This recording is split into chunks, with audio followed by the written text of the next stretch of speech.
चलो यार, आज की क्लास हमारी पास पेपर्स की है। अच्छा, इंशाल्लाह अभी सर हसान की भी एंट्री होगी अभी, मतलब आज की क्लास में नहीं, मतलब उनका एरिया भी स्टार्ट हो जाएगा। उनका एरिया क्या था, इसमें ही रख देते हैं।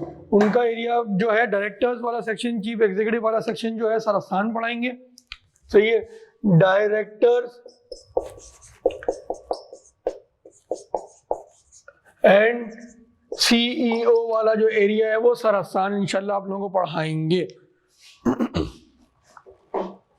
अरे आज हमारा पास पेपर्स करने हैं हमने। अच्छा, पास पेपर्स कौन कौन से सबसे पहले करते हैं? इन्वेस्टमेंट एंड डिविडेंड के। अब देखिए आप लोगों ने जो है किए में पास पेपर, मुस्तफा करे में पास पेपर, आप क्लास में आ नहीं रहे थे ना। चले कोई बात नहीं, साथ साथ लेके चलते हैं, हम भागेंगे नहीं, स्लो स्लो लेके चलेंगे ताकि आप लोग देख लें इसको।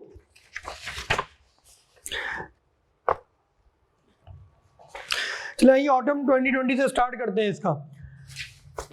ऑटम 2020 से स्टार्ट करते हैं। ड्राफ्टिंग है बेटा इसके? हाँ सही है। न्यू चैप्टर नहीं है, सब तुम लोगों को नोट दिए मैं। इन्वेस्टमेंट एंड डिविडेंड के नोट्स तुम लोगों के पास क्यों नहीं है? सारे चैप्टर पढ़े हुए ही है, न्यू चैप्टर नहीं है। आइए स्टार्ट करते हैं। सबसे पहले करते हैं ऑटम 2019। ऑटम आखिरी के 3 सवाल जो है एंड में करेंगे। ऑटम 2019 में देखो क्या रहे, Kalam limited is considering the following option to invest its excess fund, acquire 8% share holding in LOL for rupees 120 million. LOL is a growing company and is expected to fetch higher returns in futures. Number 2 में कह रहा है grant a loan of rupees 100 million to MPL for launching a new product. The loan would carry interest at the rate prevailing in the market. KL currently hold 25% of the MPL's paid up capital. फिर कह रहा है under the provision of the Companies Act specify the condition which KL must fulfill before opting for any of the above investment options. देखो ये बड़ा अच्छा सवाल है, ये बड़ा अच्छा सवाल है। अगेन आप लोगों को यहाँ पे जो दिया हुआ ये सवाल आप लोगों को बना के कि यार इन्वेस्टमेंट एंड डिविडेंड का सवाल अगर एग्जाम में आए तो बच्चा सबसे पहले क्या कंफ्यूज होगा? बच्चा सबसे पहले इसके अंदर ये कंफ्यूज होगा कि ये जो उसके अंदर नंबर, चलो नंबर 2 तो फिर भी समझ में आ रही है। नंबर ए में क्या कह रहा है? केएल की LOL के अंदर कितनी इन्वेस्टमेंट है? केएल की LOL के अंदर कितनी इन्वेस्टमेंट है? 8%। अब हमने जो पढ़ा था एसोसिएटेड कंपनी अंडरटेकिंग में क्या कह रहा था? 20% होनी चाहिए। क्या यार 20% का क्राइटेरिया मीट हो रहा है? नहीं हो रहा। तो क्या ये एसोसिएटेड कंपनी अंडरटेकिंग वाला सवाल है? नहीं है ये सवाल।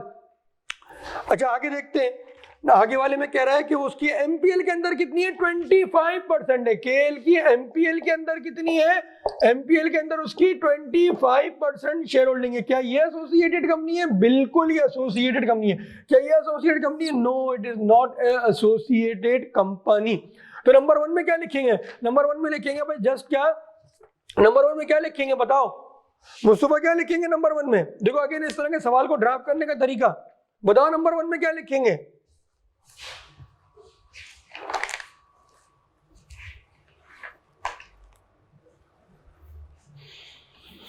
बताओ मुस्तफा, क्या लिखेंगे नंबर 1 में?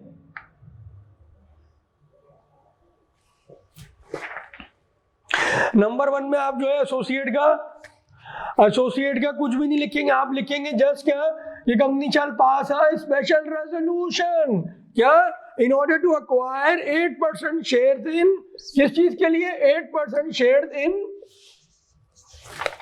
कौन सी कंपनी है? LOL। सही है, नंबर 1 हो गया। और नंबर 2 क्या लिख देंगे? इसी रेजोल्यूशन को, इसी स्पेशल रेजोल्यूशन को जिस मीटिंग में आप पास करवाएंगे उस मीटिंग को कंडक्ट करने के लिए 21 डेज बिफोर नोटिस जाएगा। ये 2 बातें लिख के आपका ये सवाल यहाँ का पार्ट 1 जो है इसका पूरा हो गया। 7 नंबर का सवाल है, ये सिर्फ 2 नंबर का था, इसमें से और कुछ भी नहीं था। अब आते हैं पार्ट 2 पे। पार्ट 2 में कह रहा है कि वो MPL को कह रहा है कि 20 MPL जो है इसमें उसकी 25% होल्डिंग है। वो कह रहा है कि इसको 100 मिलियन का लोन दे रहे हैं। क्या ये इन्वेस्टमेंट इन एसोसिएटेड कंपनी और अंडरटेकिंग है? Yes, this is a case of investment in associated company और अंडरटेकिंग। अब देखो हमने 2 चीजें पढ़ी थी। क्या ये इक्विटी इन्वेस्टमेंट है? क्या ये इक्विटी इन्वेस्टमेंट है? नो। क्या ये डेट की है, लोन की है? यस। अगर ये होता तो इसमें कुछ भी नहीं था, सिर्फ लिखते स्पेशल रेजोल्यूशन 21 नोटिस खत्म। ये है जब भी सवाल बन रहा है, ये अगर ये नहीं होता तो इस सवाल में कुछ भी नहीं था, 2 नंबर 3 नंबर का सवाल था, शायद वो कभी पूछे भी ना इक्विटी इन्वेस्टमेंट के थ्रू। इक्विटी इन्वेस्टमेंट में उसने यहाँ घुमाया आपको, इक्विटी इन्वेस्टमेंट उसने यहाँ घुमा दिया आपको। तो आपने जो है कोई भी है सारी जो है इन्वेस्टमेंट एसोसिएट कंपनी अंडरटेकिंग वाली बात नहीं लिखनी। ये भी अगेन ये ना भी लिखे तो भी चलेगा, लेकिन आईकैप ने इसमें लिखा हुआ है कि इन्वेस्टमेंट कर रहे हैं आप किसी भी कंपनी में, एक बड़ी इन्वेस्टमेंट है, 8% की इन्वेस्टमेंट है, although it is not associated company undertaking, लेकिन फिर भी आप स्पेशल रेजोल्यूशन पास करवा लें। लेकिन यहाँ पर डेट है तो अब क्या होगा, अब आप लिखेंगे, क्या लिखेंगे, आइए मैं अपना आंसर पढ़ता हूं आप लोगों के सामने। सही है, in order to make investment, in order to grant a loan of rupees 100 million to MPL, सही है, the company shall be required to follow the following procedure since क्या, MPL is an associated company or undertaking of KL। अब क्या होगा यहाँ पे, क्या होगा यहाँ पे, सबसे पहले क्या, स्पेशल रेजोल्यूशन पास होगा। हम चल लेते हैं सेक्शन की तरफ, हम अपने सेक्शन की तरफ चल लेते हैं। क्या कह रहा है हमारा सेक्शन, सबसे पहले क्या होगा आपका, आप लिखेंगे कि कंपनी, अब देखो यूं नहीं लिखना, no company investment shall be made in associated company और undertaking unless a special resolution, इस बात नहीं, आप लिखो the company shall pass a special resolution in order to make investment in its associated company by grant of loan of rupees 100 million. मैं repeat करता हूं, आप लिखेंगे the company shall pass a special resolution in order to obtain approval from the members in order to grant a loan of rupees 100 million in a associate company, bracket में उसका नाम लिख देंगे। नंबर 2 क्या लिखेंगे, नंबर 2 में क्या लिखेंगे, नंबर 2 में वही वाली बात लिखेंगे जो ऊपर हमने लिखी थी। ये बात लाजमी लिखा करें जब भी स्पेशल रेजोल्यूशन की बारी आए कि नोटिस देंगे 21 डेज बिफोर, सही है, नोटिस देंगे 21 days before in order to conduct a meeting in which the special above special resolution needs to be passed. तीसरा पॉइंट क्या होगा हमारा, तीसरा पॉइंट क्या होगा, अब ये बात लिखेंगे, इंक्रीज इन द अमाउंट और any change in the nature investment नहीं लिखेंगे, इररिलेवेंट है।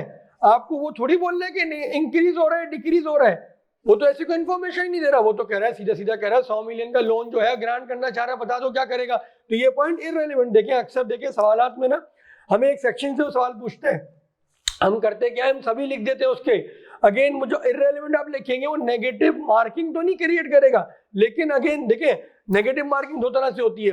एक ये कि आपने जो है नेगेटिव मार्किंग का मतलब क्या होता है, आईकैप कहता है ICAP does not do negative marking. Negative marking में क्या होता है, आपने एक्स्ट्रा लिख दिया, सही है, आपने 5 पॉइंट उसने बोला, आपने 6 लिख दिया, उसने नेगेटिव मार्किंग नहीं करी, सही है।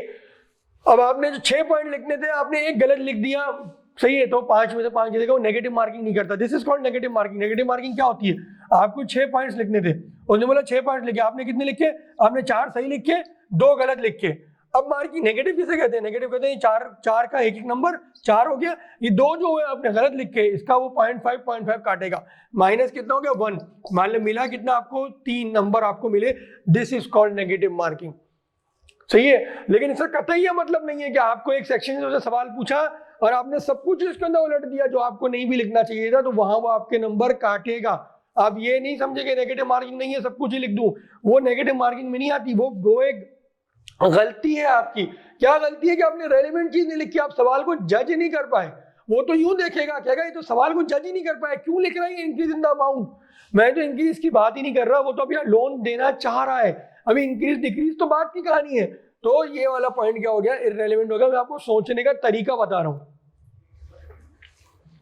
तीसरा में क्या कह रहा है, the company shall not invest इन, जो भी नाम लिख दें आप, associate company undertaking unless a agreement is made which shall contain the following। तीसरी बात क्या लिख देंगे आप, अग्रीमेंट की लिख देंगे, फिर अग्रीमेंट के अंदर आप वो सारी बातें लिख देंगे, क्या नेचर पर्पस आ गया, रेट ऑफ रिटर्न आ गया, रीपेमेंट आ गया, पेनल्टी आ गया, security if any for the loan. ये आपका सही है, समझ में आ रहा है, ये आपका तीसरा पॉइंट हो गया, ये आपका तीसरा पॉइंट हो गया। अब चौथा क्या होगा आपका, The rate of return on such investment shall not be less than, हमने पढ़ा था the rate of return on such investment नहीं लिखेंगे, आप लिखेंगे rate of return on 100 million loan, on 100 million loan shall not be less than क्या, borrowing cost of the investing company, जो invest कर रही है उसकी कंपनी, और क्या rate specified by the commission whichever is higher। ये वाली बात आप इसके अंदर लिख देंगे, the return on investment the rate of return on the loan shall not be less than the higher of करके आप कोलन डाल देंगे, कोलन डाल के आप लिख देंगे नंबर 1 लिख देंगे SECP वाला रेट, और नंबर 2 क्या, boring cost of investing company. सही है। देखो ये सब सीक्वेंस में चल रही है। 14 पॉइंट है आपका, ये आपका चौथा पॉइंट है। 1 हुआ, 2 हुआ, 3 हुआ, 14 पॉइंट आ गया। सही है। फिर इसके बाद क्या कह रहा है, ये ड्यू डिलिजेंस की बात कर रहा है। द डायरेक्टर ऑफ कौन सी, क्या नाम है उस कंपनी का, जो भी MPL है, क्या है, the director of MPL shall certify that the investment is made after due diligence and the financial health of the borrowing company, नहीं नाम लिखेंगे LOL, is such that it has the ability to repay the loan as per the agreement। अब the company shall maintain register वाली बात आपने नहीं लिखनी, ये रजिस्टर से कंटेन नहीं कर रहा है ये सवाल। 5 पॉइंट ये हो गए, 5 नंबर इसमें आ गए, 2 नंबर इसमें आ गए, 7 में से 7 आपके आ जाएंगे अगर आप इसको फॉलो करेंगे तो। पास में कराना इसके इन्वेस्टमेंट एंड डिविडेंड के है, नोट्स है इसके, रिकॉर्डिंग देख लेना। ये पहला ही सवाल इसका टफ था। चलें जी आगे बढ़ते हो, समझ में आया। देखिए आगे देखिए, सारी चीज होती है सवाल का सब जो सॉल्व करने का तरीकेकार। अगेन देखिए सवाल तो सारे सॉल्व हो जाएंगे, नहीं सवाल सॉल्व हो रहा आप ICAP के पास से पढ़ देंगे, हो जाएगा। ICAP के पास से तो सब जस्ट उसने आंसर लिखा हुआ है, वो समझा थोड़ी रहा है। टीचर क्या करता है, आपको समझाता है कि आपका फ्लो किस तरह होना चाहिए, क्या चीज लिखनी है, क्या चीज नहीं लिखनी। आइए अब आगे बढ़ते हैं। इसके बाद कह रहे हैं कौन सा सवाल है, ऑटम 2019 हमने किया है, ऑटम 2018 मिला।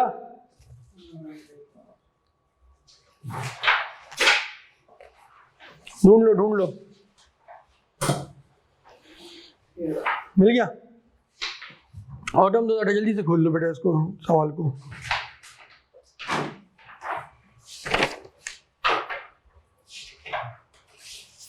Autumn 2018, on 8 September 2018 the director of AL, a listed company, declared an interim dividend of ₹5 per share and announced book closure from 28 September 2018 to 3 October 2018 both days inclusive। मुझे बताओ इंटरिम और उसमें क्या फर्क था फाइनल डिविडेंड में। Final dividend अगले साल पे जाता था बुक्स के अंदर, और इंटरिम डिविडेंड साल की उसी साल की जैसे रिकॉर्ड्स। ये तो आप बिल्कुल अकाउंटिंग पर्सपेक्टिव से आप बता रहे हैं, लेकिन अगर सही अगर मैं एक जर्नल एंगल से पूछूं तो ये इंटरिम डिविडेंड क्या है जो साल के बीच में दिया जाए, सही है। फाइनल डिविडेंड क्या है जो साल के आखिर में दिया जाए। सिंपल अगर आप रखें उसको तो अकाउंटिंग के उससे बुक कीपिंग के हिसाब से आप बोल रहे हैं कि वो जो है अगले साल के उसमें चले जाएगा, उसमें चले जाएगा। मैं तो लॉ के एंगल से अगर पूछूं तो इंटरिम डिविडेंड क्या है जो साल के बीच में दिया जाए। क्वार्टरली भी हो सकता है, हाफ ईयरली भी हो सकता है, सेकंड क्वार्टर में भी दे सकते हैं आप। इंटरिम क्या है जी, जो आपका ड्यूरिंग द ईयर दिया जाए। अच्छा इंटरिम में जो इंटरिम डिविडेंड हो तो इसको डायरेक्टर्स क्या रिकमेंड करते हैं, अप्रूव करते हैं? डायरेक्टर्स रिकमेंड करते हैं, डायरेक्टर अप्रूव करते हैं, इंटरिम को अप्रूव करते हैं, और जो फाइनल है उसको क्या करते हैं, जो है इसमें डायरेक्टर क्या करते हैं, देखो AGM में फिर वो फाइनल को बिल्कुल डायरेक्टर और मेंबर ही लिख लेता हूँ ना, मेंबर /AGM। इंटरिम में तो क्या करेंगे, डायरेक्टर अप्रूव करेंगे, सही है। अप्रूव को डिक्लेयर को, यहाँ पे मेंबर्स का कोई रोल ही नहीं है। लेकिन अगर ये फाइनल है तो ये लोग क्या करेंगे, रिकमेंड करेंगे, और ये लोग क्या करेंगे, अप्रूव कहो या डिक्लेयर कहो, ये लोग वो काम करेंगे, सही है। अच्छा अब यहाँ पे क्या हो रहा है, इंटरिम डिविडेंड है। अब इंटरिम डिविडेंड क्या है, यहाँ बुक क्लोजर के साथ है, विदाउट बुक क्लोजर है। बुक क्लोजर तुमने पढ़ा था मेरे साथ, तुम थे बुक क्लोजर जब मैं पढ़ा रहा था। बुक क्लोजर क्यों होता है, बुक क्लोजर एंटाइटलमेंट को असेस करने के लिए होता है कि अब देखो यहाँ पे प्रैक्टिकली इसने एग्जांपल भी दे दी, कह रहा है कि 28 सितंबर से 3 अक्टूबर तक बुक क्लोजर हो रहा है। तो बताओ मुझे डिविडेंड किस किस को मिलेगा? जो 28 सितंबर की शाम तक वो थे ना अपना, जिनके पास शेयर्स थे उन्हें मिलेगा। उसके बाद क्या बोलते हैं 3 सितंबर उसके बाद वालों को नहीं मिलेगा। सही, तुमने कॉन्सेप्ट सही बताया, लेकिन डेट गलत बताई, 28 नहीं 27। 27 की शाम, क्योंकि 28 को दोनों दिन को कह रहा है बोथ डेज इंक्लूसिव। सही है, 27 की डे एंड पे, 27 की बिजनेस आप 5 बजे तक, ये ट्रेडिंग तो मेरे ख्याल हाँ पीर से लेकर जुमेरात तक 4 साढ़े 4 बजे तक ट्रेडिंग होती है। तो 4 बजे तक जो भी शेयर होल्डर था 4 PM तक उसको मिलेगा 27 सितंबर की शाम। 4 बजे तक जो ट्रेडिंग आवर है उसके कंप्लीट होने पे जो भी शेयर होल्डर था उसको मिलेगा, इसके अलावा किसी को भी नहीं मिलेगा। चलो गुड, आपको कुछ कुछ तो याद है। अब इसमें क्या होगा, सिंपल सा सवाल है, क्या ये बुक क्लोजर के साथ है? अच्छा वो पूछ क्या रहा है, वो पूछ क्या रहा है इसके अंदर, वो क्या बोल रहे हैं, Briefly describe when AL should pay the above dividend. Also state any 4 circumstances in which AL may not be considered to have committed an offence for non-payment of dividend. ये जो स्टेट सवाल है, नॉन पेमेंट ऑफ डिविडेंड में कब आपको सूरवार नहीं होते, तो आप जब जो मेंबर आपको कंप्लीट डिटेल ना दे, लॉ एंड ऑर्डर की सिचुएशन इस तरह की हो, सही है, या दूसरा क्या कि आपको जो है उससे कोई पेमेंट रोक, उसका कोई पैसा आप पे ड्यू हो, सही है। ये चारों चीजें कहाँ लिखी हुई हो ज़ैफा, बताओ मुझे, सेक्शन नंबर बताओ।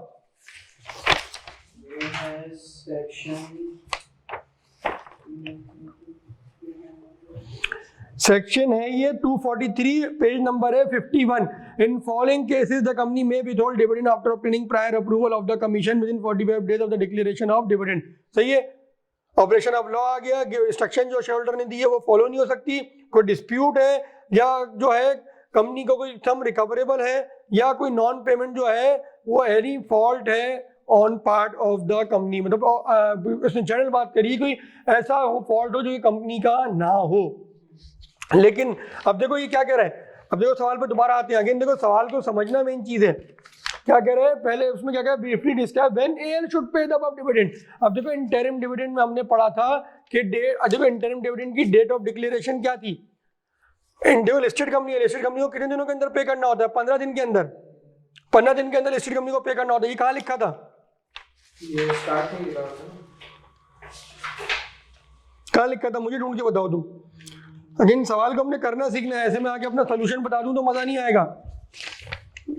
पेज 51 सही कहा मुस्तफा आपने।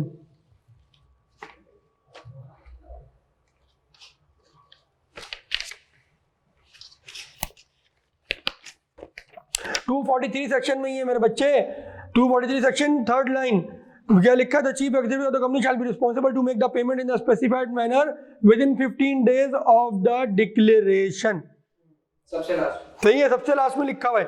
अब इसकी डेट ऑफ डिक्लेरेशन क्या होगी, इसकी डेट ऑफ डिक्लेरेशन क्या होगी, विद बुक क्लोजर है, 8 सितंबर होगी ना डेट ऑफ डिक्लेरेशन। कैसे, क्योंकि 8 सितंबर को ही इसने डिक्लेयर किया इंटरिम डिविडेंड, अब इसके 15 दिन के अंदर अंदर इसे पे, अच्छा इसकी बुक क्लोजर भी है, बुक क्लोजर है, इसकी 28 सितंबर। Very good, excellent. क्या कह रहा है, अगर interim dividend with notice of book closure, page number 51 पे देखें, कह रहा है डेट ऑफ डिक्लेरेशन क्या होगी, date of commencement of book closure. तो अब क्या लिखेंगे इसके अंदर, the company shall be required to pay the dividend to its member within 15 days from the date of declaration, from the date of commencement of book closure, that is 28 सितंबर से 15 दिन तक। समझ में आया? तुमने क्या लिखा है भाई, कुछ लिखा है इसने, मुस्तफा ने, बिल्कुल सही है, 1 2 3 4 5 बिल्कुल यही है। सो बाकी दूसरा पार्ट समझ में आया मुस्तफा?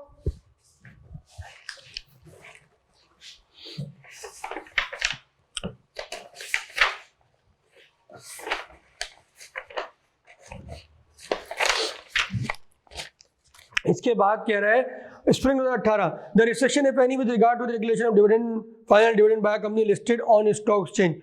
बताओ क्या रिस्ट्रिक्शन होती है डिक्लेरेशन ऑफ डिविडेंड। ये बड़ा अच्छा सवाल है, ये सवाल मैं चाहूंगा कि आप लोग सॉल्व करें, मुझे बताएं, मैं 5 मिनट दे रहा हूं, उसको सोचो और मुझे बताओ क्या वो होती हैं, रिस्ट्रिक्शन क्या होती हैं, क्या रिस्ट्रिक्शंस हैं।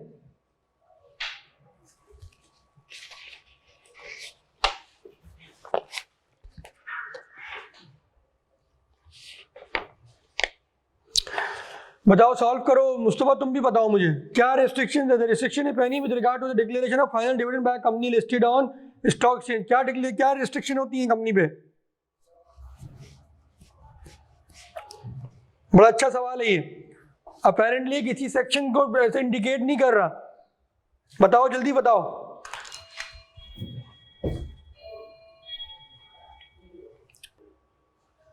सर ये सेक्शन 240 नहीं है क्या? मुझे बताओ सेक्शन 240 से क्या आएगा? नंबर 50 पे ये सारे बिल्कुल सही लिखा है आपने मुस्तफा, बिल्कुल सही लिखा है। बताओ सेक्शन 240 से क्या आएगा?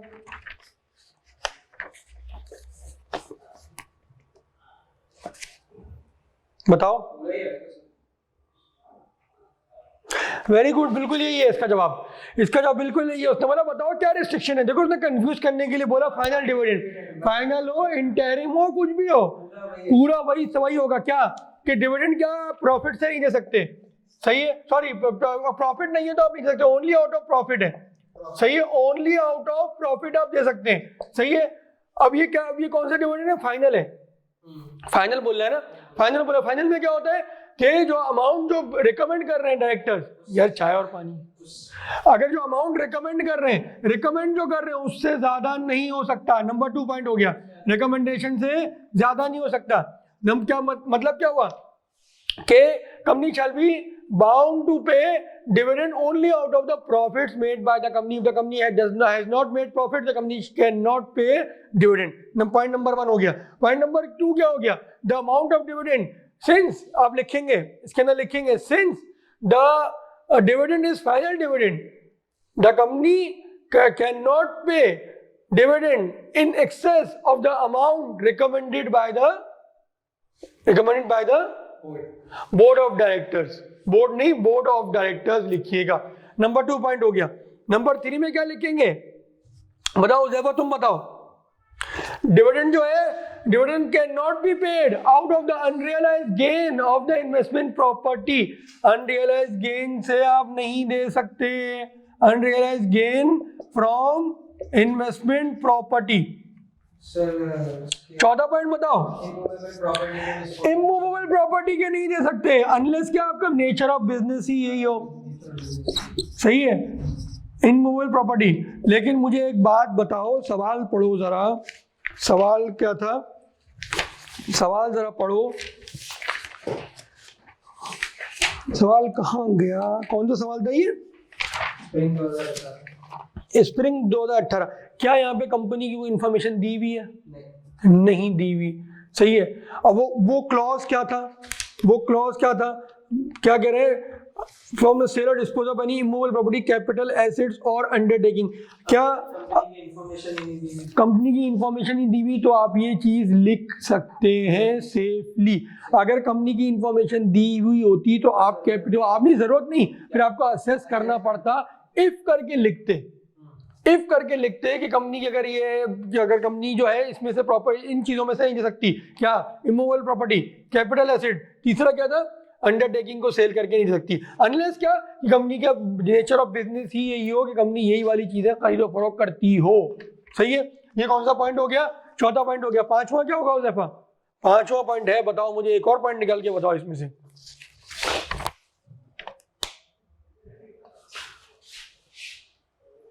बताओ उज़ैफा, मुस्तफा, तुम भी सोचो 5वां पॉइंट क्या होगा? एक और 5 नंबर दिए ना उसने। 5वां पॉइंट बताओ। 4 पॉइंट तो चलो तुमने पकड़ ली, अच्छी बात है। 5 में से 4 आ गए। 5वां पॉइंट क्या होगा? सवाल क्या था? दोबारा पढ़ो। सवाल क्या था?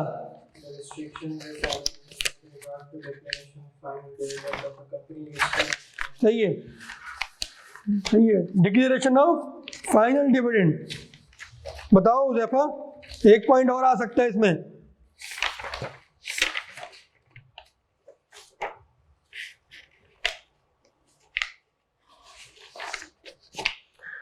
पांचवें पॉइंट के तौर पे आप लिख देंगे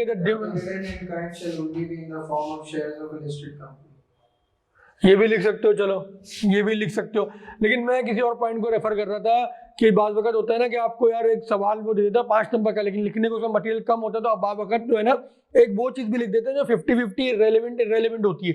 यहाँ पे क्या है कि dividend once declared shall be paid within 15 days from the date of डिक्लेरेशन या फ्रॉम द डेट ऑफ AGM। ये वाला पॉइंट भी आप लिख सकते हैं सवाल को पूरा करने के लिए। क्योंकि यहाँ पर तो पूछा है फाइनल डिविडेंड का तो हम उसका बोलेंगे ही नहीं डिक्लेरेशन का, हम direct AGM date of AGM बोल देंगे, क्योंकि उसकी नहीं, अगर आप डेट ऑफ डिक्लेरेशन लिखेंगे तो आपको ब्रैकेट में एजीएम लिखना पड़ेगा। ये आपने लिखना यूं ही जो आप बोल रहे हो, आप लिखेंगे shall be paid with 15 days from the date of AGM या फ्रॉम द डेट ऑफ जिस अप्रूवल ऑफ क्या approval of dividend by the members, सही है, या date of declaration of dividend by the members, ये भी हो जाता है, सही है। लेकिन अगर डेट ऑफ एजीएम भी बोलेंगे तो सही है, सवाल के हिसाब से ये बिल्कुल सही पॉइंट होगा। आप जो है डेट ऑफ एजीएम बोल सकते हैं। अजान हो जाए फिर कैरी ऑन करते हैं। समझ में आ रहा है मुस्तफा? सर ये इन्वेस्टमेंट एंड डिविडेंड के बाद अपन क्या करेंगे? यार मैंने चैप्टर जो है कौन कौन से करा दिए, चैप्टर्स पूछ रहे कौन कौन से करा दिए। मैंने तो यार अभी कंपनी कराया सबसे पहले, फिर इनकॉर्पोरेशन कराया, फिर मॉर्गेजेस कराया, हो गया तुम्हारा पूरा, तुमने ले लिया, उससे लेक्चर्स ले लिए। इसके बाद मैंने कराया इन्वेस्टमेंट एंड डिविडेंड, नहीं लिया। इन्वेस्टमेंट एंड डिविडेंड की वैसे ले तो लिए थे मैंने, सारी क्लासेस फिजिकली ली थी, सही। लास्ट वाली क्लास में क्या कराया? लास्ट मैं बता रहा हूँ ना, ये 4 चैप्टर तुम्हारे पूरे हो गए पोर्टल से। इसके बाद मैंने कहा था share capital tax and variation prospectus, ये एक सिंगल चैप्टर था। हाँ ये नहीं हुआ था, ये रहता है, ये ले लो।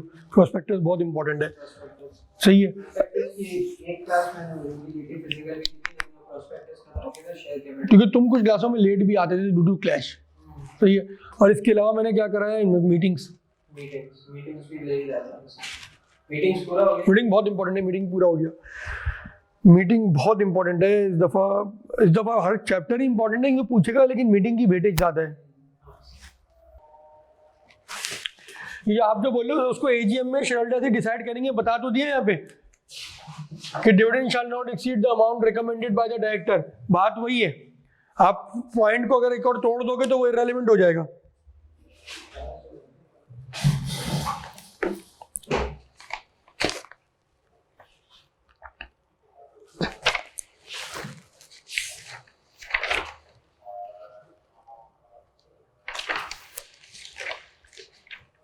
अब करते हैं ऑटम 2017। करेक्ट, करम limited and unlisted public company ons 30% share in जुम्मा प्राइवेट। देखो इस तरह का सवाल पढ़ते हुए ना, देखो आपका जब आपने ना सवाल को पढ़ना सीखना है, तो एक सेकंड रुक जाए जरा, बताता हूँ मैं एक चीज।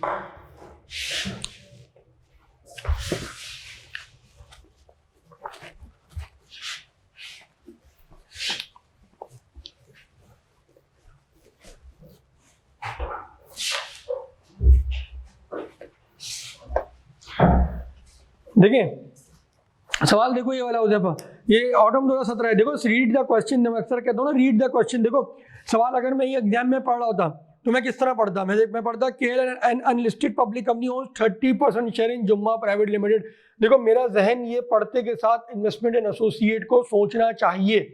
देखो इन्वेस्टमेंट का वो कहाँ बताएगा, क्या मॉर्गेजेस में बताएगा, सही है, क्या इससे रेलिवेंट है, नहीं, जीरो रेलेवेंट। क्या इनकॉर्पोरेशन में बताएगा, नहीं, जीरो रेलेवेंट। क्या वो मीटिंग्स में बताएगा, जीरो रेलेवेंस है। क्या वो डायरेक्टर में बताएगा, जीरो रेलेवेंस है। क्या वो वाइंडिंग अप में बताएगा, जीरो रेलेवेंस है। क्या वो अकाउंट्स में बताएगा, बहुत कम चांस है, सब्सिडरी वगैरह इस तरह का बहुत माइन्यूट चांस है। बचा कौन सा, एक ही चैप्टर बचा है, कौन सा चैप्टर, इन्वेस्टमेंट एंड एसोसिएट। क्या वो डिविडेंड में बताएगा, नहीं बताएगा। डिविडेंड में क्या वो इन्वेस्टमेंट में बता सकता है, बिल्कुल बता सकता है। आपका जहन से श्रिंक करना चाहिए, एक तरफ हो जाना चाहिए कि यार मुझे वही सोचना है चैप्टर के बारे में। ये सवाल पढ़ने का आपका तरीका होना चाहिए। अगर वो बात कर रहा है, सवाल को शुरू कर रहा है, तो कंपनी एनुअल जनरल मीटिंग फला डेट, तो आपका जहन सिर्फ मीटिंग के चैप्टर में घूमना चाहिए, कोई और चैप्टर आपके जहन में होना ही नहीं चाहिए। सेम केस यार, जहां उसने ये परसेंटेजेस बता दी, आपका जहन यही जाना चाहिए। हो सकता है आगे कुछ और बात कर दे, लेकिन इनिशियली आपका जहन को यही सोचना चाहिए कि ये इन्वेस्टमेंट एंड एसोसिएट की ही बात करेगा मुझसे आगे। आइए सवाल को आगे पढ़ते हैं। KL unlisted public company owns 30% share in JPL in order to finance its working capital requirement। सही है, JPL has asked for a loan of rupees इतना from KL। उसने बोला भाई जो है तुम मुझे इतना का लोन दे दो, मैं अपना वर्किंग कैपिटल को फाइनेंस कर लूँ, रॉ मटेरियल वगैरह खरीद लूँ।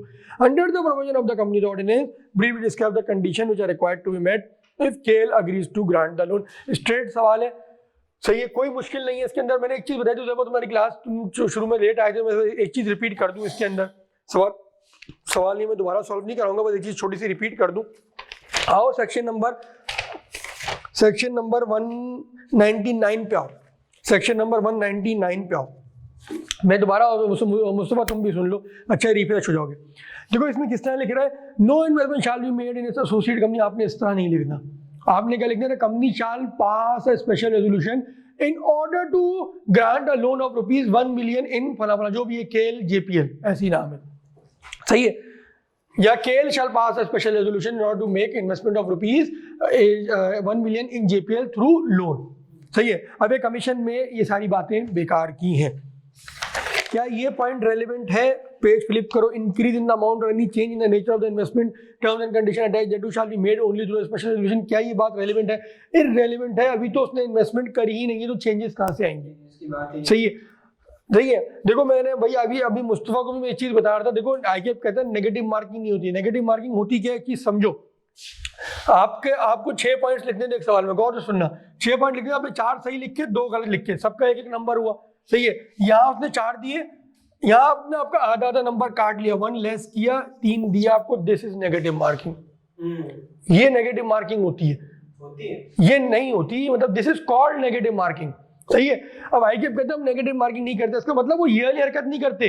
लेकिन अगर एक सेक्शन उसने पूछा, एक सेक्शन में से उसने एक सवाल पूछा, 4 नंबर उसने दिए, आपने उस सेक्शन में जो था सब उलट दिया, 4 लाइनें काम की, जब 4 लाइनें गलत, आपने 4 लाइनें एक्स्ट्रा लिखी, तो वो आपको नंबर काटेगा on the basis of lack of understanding of the question. वो बोलेगा उसने तो वो चीज बताई ही नहीं जो मैं पूछ रहा था, या वो चीज बताई और एक्स्ट्रा भी बताया, इसका मतलब ये सवाल ही नहीं समझ पाया, वो आपके नंबर काटेगा, उसका राइट है। आपको 4 में से 3 देगा, 2 भी दे सकता है, इसमें आपको वो 2 भी दे सकता है, ये उसका राइट है। ये नेगेटिव मार्किंग ये नहीं कहलाती।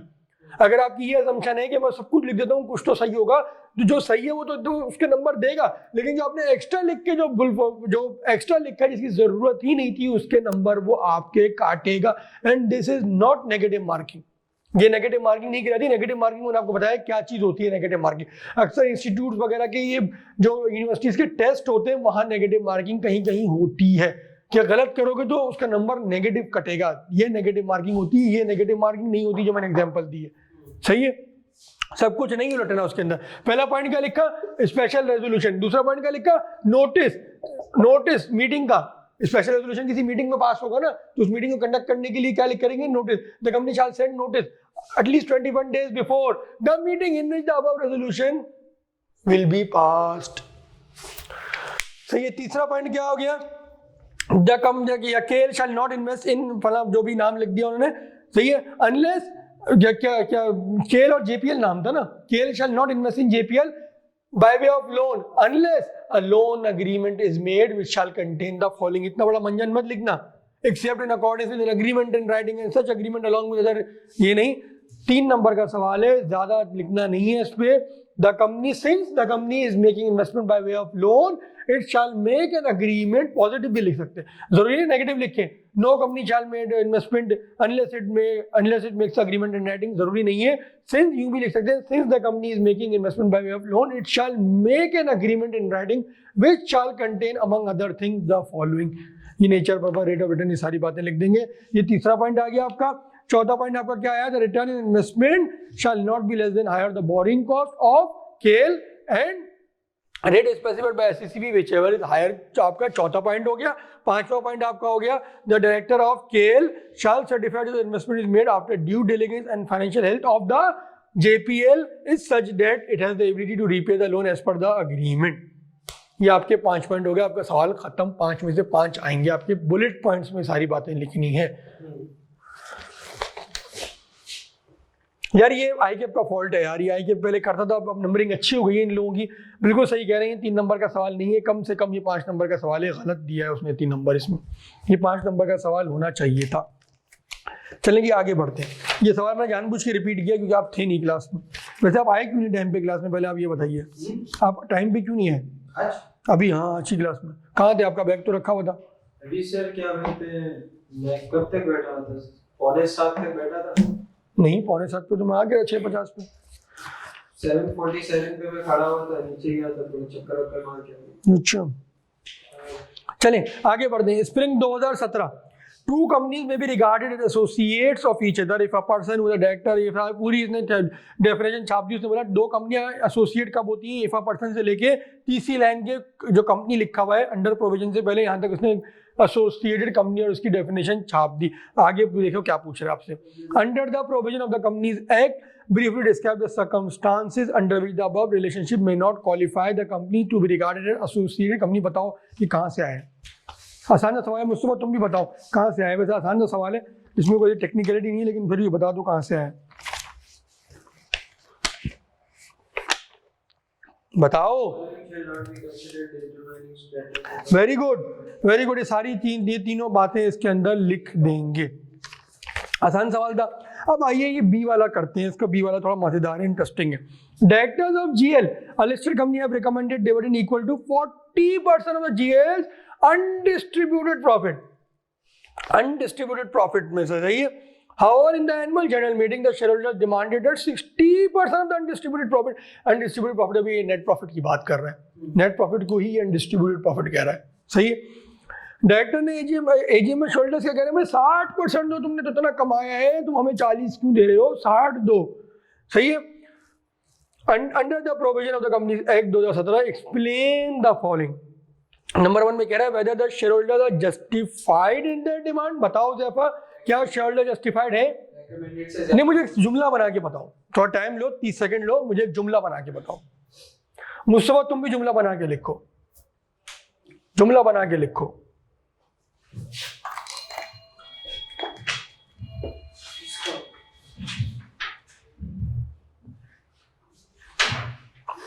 नेक्स्ट ऐसे 5 पेपर करके आना।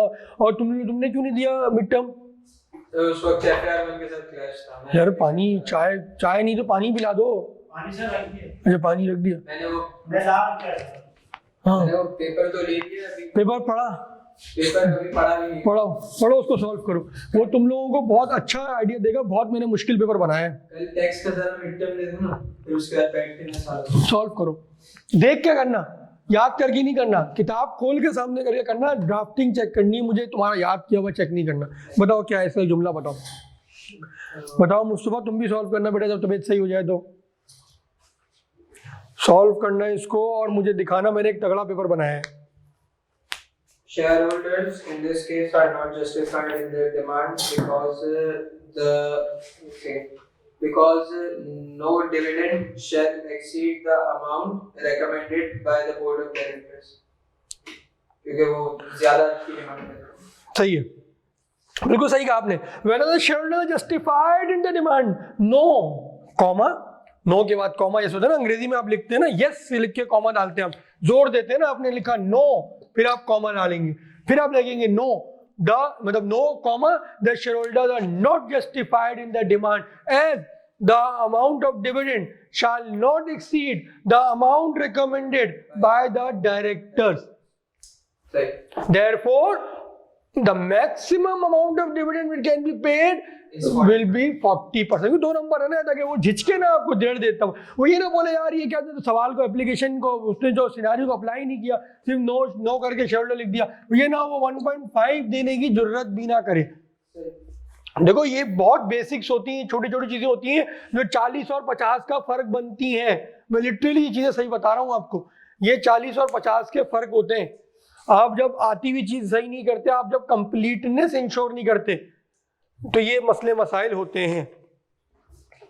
दूसरे में क्या कह रहे हैं, no the shareholder, Mustafa Khan साहब भी no the shareholder not justified in the demand for exceeding the dividend as the law states no dividend. Again देखो, ये आप डुप्लीकेट कर रहे हो, आप डुप्लीकेट कर रहे हो। आप लिखो no the shareholder not justified in the demand, सही है। अब देखो फॉर एक्सीडिंग में आपने लिखा, फिर आपने बाद में दोबारा एक्सीड लिखा।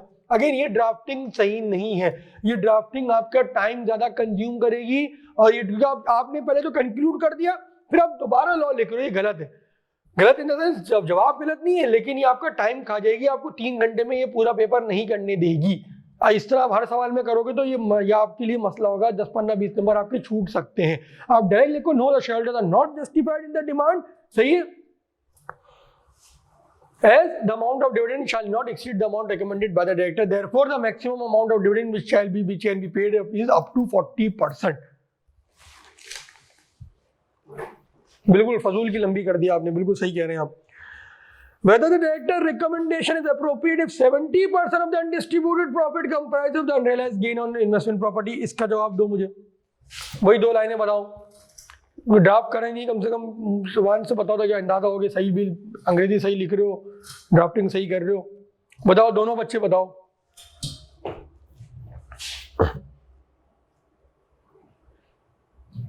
अच्छा एक second,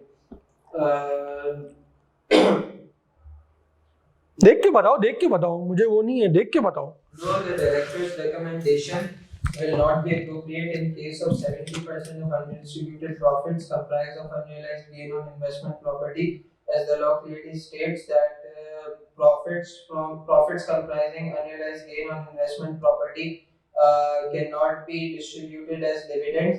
In such case, only a 30% dividends. Only a recommendation of 30% would be appropriate. Up to 30% will be appropriate. Very good, very good, excellent. बिल्कुल सही ड्राफ्ट किया इन्होंने। देखते हैं no, since dividend shall not be declared or paid out of the unrealized gain on investment property credited to profit and loss account. In this case, dividend proposed is 40%. However, dividend that can be paid is only 30%. नहीं यार, उसका थोड़ा मजा नहीं आया। शुरू का paragraph सही था, अनरियलाइज्ड गेन इन्वेस्टमेंट प्रॉपर्टी थोड़ा सा जैसे कहते हैं ना यार, एक पढ़े बंदा और क्या यार इसके एक नंबर भी नहीं काटना, वो वाला मजा नहीं आया। ड्राफ्टिंग थोड़ी सी अपनी बेहतर करें। देखो अब क्या होगा इसका जवाब, कौन सा है ये, स्प्रिंग 2017 है ना, शायद मैंने इसको अपने पास लिखा हुआ भी होगा। देखो मैं क्या लिखा है, as per the company law the company shall not pay dividend from the unrealised gain from investment property. पहले मैंने एक लाइन में अपना बता दिया, अब मैं कंक्लूड कर रहा हूं। Therefore 70% of the investment property, 70% of the unrealized profit comprised of unrealized gain on investment property, the director cannot recommend 40%. The maximum amount they can recommend is up to 30%. मैं एक दफा आंसर दोबारा read कर देता हूँ। As per the company law, the company shall not pay dividend from unrealized gain from investment property. Therefore, if 70% of the undistributed profit comprised of unrealized gain on investment property, the directors cannot recommend 40% dividend. Again आपका answer गलत नहीं है मुस्तफा, गलत नहीं है, छोटा दिल मत कर लेना अपना, आंसर सही है। बस ड्राफ्टिंग कह रहा हूँ, ड्राफ्टिंग की परफेक्शन आना बहुत जरूरी है। ड्राफ्टिंग मेरे साथ साथ करें, ये 3-4 चैप्टर बाद आ जानी चाहिए परफेक्शन, वरना फिर अच्छी बात नहीं है। ये प्रॉपर्ली ड्राफ्ट करें, आप लोगों को ड्राफ्ट करने चाहिए यार, ड्राफ्टिंग पे ज्यादा फोकस करें। हम डेडिकेटेड क्लास रख रहे हैं पर पास से भरोसा, आपके लिए भी यही बात है। हूं नहीं, अगली क्लास में करके आना है जो कहूंगा पास से पर उसके। तीसरे में कह रहे हैं, अरे देखो आप इसको जैसे मैंने तो एज पर कंपनी लॉ लिखा ना, आप डायरेक्ट आप यूं भी शुरू कर सकते हैं। Director recommendation will be in approve, director recommendation of 40%। आपने ये चीज खा गए थे, आपने director recommendation would be inappropriate कहा था। Director recommendation of 40% will be inappropriate if 70% of the distributed profit comprise of unrealised gain on investment property, since या एज पर लॉ जो है you can not pay dividend out of the unrealised gain from investment property.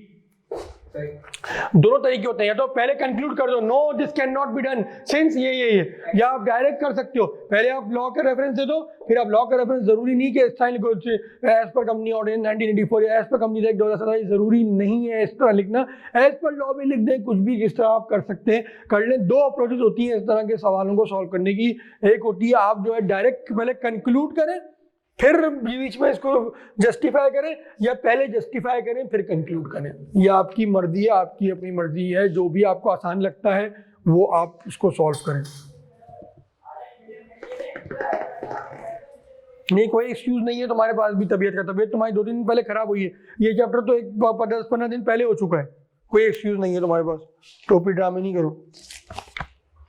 तीसरे में कह रहा है consequences of that fail to pay dividend within a stipulated time, simple है, वो जो है मैंने कहा था एक ही पेनल्टी, हाँ चीफ एग्जीक्यूटिव जो है उसको पेनल्टी हो जाएगी और वो जेल वेल चले जाएगा, ये सारी चीजें बोथ भी हो सकते हैं, बिल्कुल वही है। अब करते हैं spring 2020।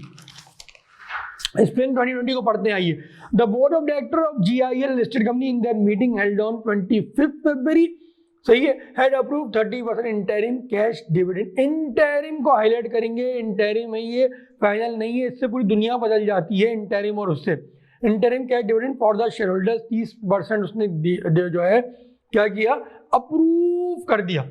While approving the dividend payment, the board had authorized to adjust dividend payable to one of the shareholders, Kamran Ahmed, against the amount due from him। सही है कि भाई उसने बोला भाई देखो कामरान अहमद से, मिसाल के तौर पे कामरान अहमद के पास जो डिविडेंड बनता है उसका 1 लाख रुपए बनता है, हमें कामरान अहमद से 30,000 रुपए रिकवरेबल थे, अब आप उसको डिविडेंड कितना देंगे, 70,000 देंगे। सही है, ये उन्होंने जो है इरादा कर लिया। अब आगे देखो सवाल में क्या पूछ रहा है, सवाल में क्या पूछा, under the provision of the companies act state when interim dividend deemed to have been declared and the responsibilities of GIL regarding its payment. बताओ इसका क्या जवाब होगा। सो जनरल मीटिंग के अंदर दिया गया, इसलिए जनरल मीटिंग में दिया गया, कहाँ लिखा है जनरल मीटिंग में दिया गया, in their meeting held on 25 फरवरी, कहाँ लिखा है जनरल मीटिंग है, in their meeting held on 25 फरवरी। सवाल पढ़ो शुरू से। The board of directors of Giant Industries listed company in their अच्छा board of directors की मीटिंग, सॉरी। बताओ मुस्तफा, तुम इसको सॉल्व करके बताओ मुझे। अभी इंटरिम डिविडेंड डीम करके डिक्लेयर नहीं कर सकते क्योंकि अभी तक जनरल मीटिंग नहीं है। जनरल मीटिंग क्यों होगी, और उसमें लिखा होता है ना, कहाँ लिखा था, पढ़ो डिक्लेरेशन ऑफ, पढ़ो, डिक्लेरेशन में क्या लिखा था, कहाँ लिखा था जनरल मीटिंग, मुझे भी बताओ। अच्छा उसमें मे लिखा होता है, मे क्या लिखा था, पहले पढ़ो।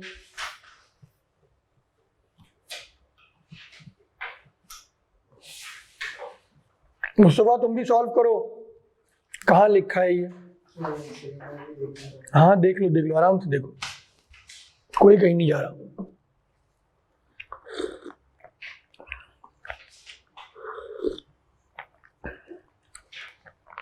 A company may declare dividend in general meeting, section 240। क्या है सेक्शन 240 में?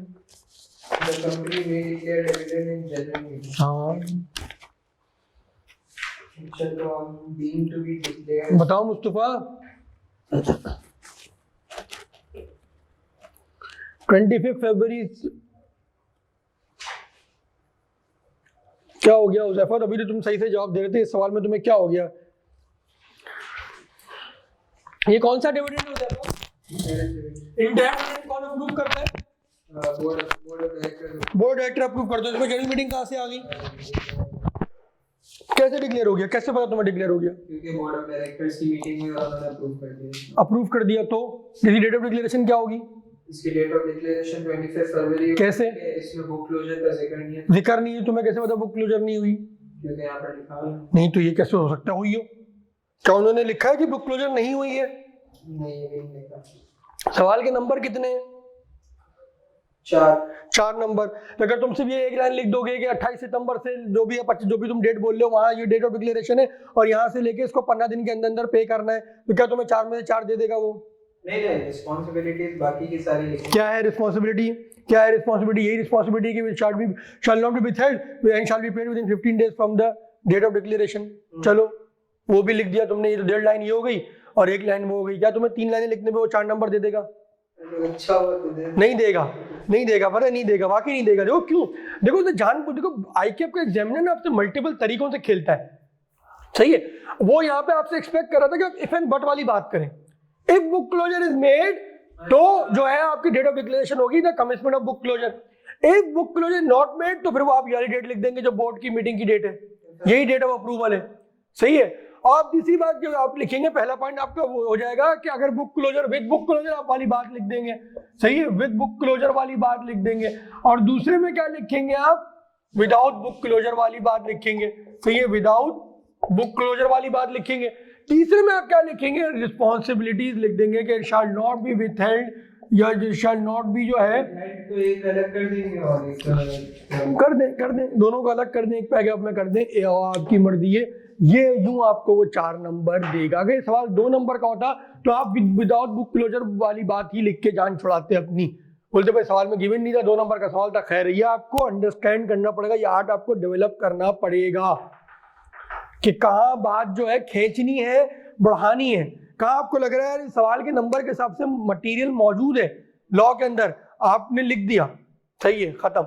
जहां आपको लग रहा है यार सवाल का मटेरियल इतना नहीं है लॉ के अंदर, तो फिर आप जो है थोड़ा सा आपको होशियारी दिखानी पड़ेगी। होशियारी का मतलब ये नहीं कि इररिलेवेंट चीजें लिख दें। अगेन आपको ये थॉट प्रोसेस आपको डेवलप करना होगा कि यार ये चीजें आपको जो विद बुक क्लोजर वाली बात लिख देता हूँ, विदाउट बुक क्लोजर वाली बात लिख देता हूँ, इस तरह रेलिवेंट भी रहा, ये इररिलेवेंट भी नहीं बना ना, क्योंकि ये तो नहीं बोला मुझे कि बुक क्लोजर नहीं है, क्योंकि मेरी वाली बात भी रेलिवेंट है, मेरी विदाउट बुक क्लोजर वाली बात भी रेलिवेंट है, मेरी ये रिस्पॉन्सिबिलिटी जो उसने पूछा था ये भी रेलिवेंट है। अब समझ में आया मुस्तफा?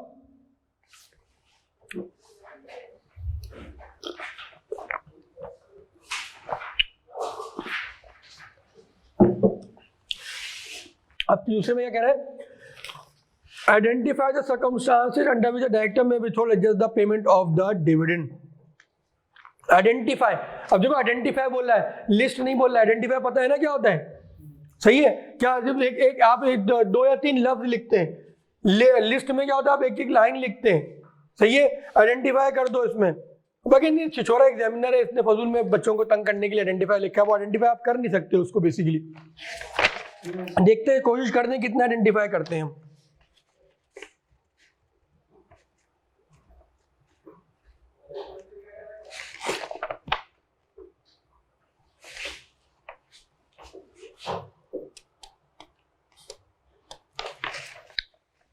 कौन सा सेक्शन है? सेक्शन 243 है। 243 है। क्या लिखेंगे? Due to operation of law, सही है। आइडेंटिफाई कह रहे हैं ना, 2 नंबर दिए ना उसने, सिर्फ पूरा थोड़ी लिखूंगा। If the dividend can not be paid due to operation of law, मैं सिर्फ लिखूंगा ऑपरेशन ऑफ लॉ। दूसरे में क्या लिख दूंगा? इनअप्रोप्रिएट इंस्ट्रक्शंस, समझ रहे हो? नंबर 2 में the schedule given instruction regarding payment and such instruction can not be followed, या instruction which can not be followed, यूं भी लिख सकते हैं।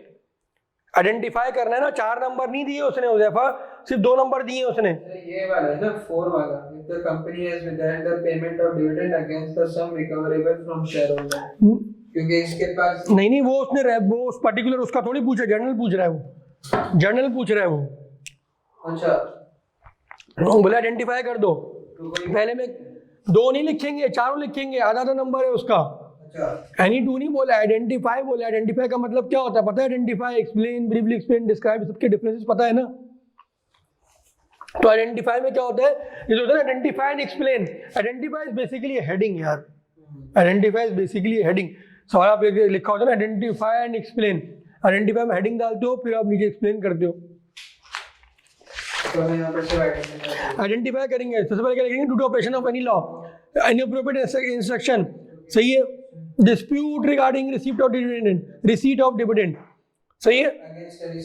अगेंस्ट एनी सम रिकवरेबल, ये चारों बातें इसके अंदर आ गई।